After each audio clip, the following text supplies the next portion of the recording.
Ayan mga misulgay, Heroes Day pero ma-traffic.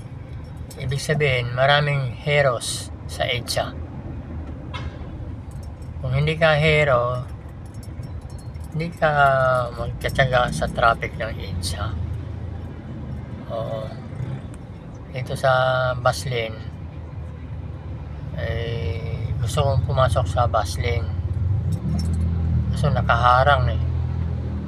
Oo, kamote. Yan. So, dito tayo sa EDSA ngayon mga misulgay. Matraffic mga misulgay. Kahit na holiday, traffic pa rin ang EDSA. So wala tayong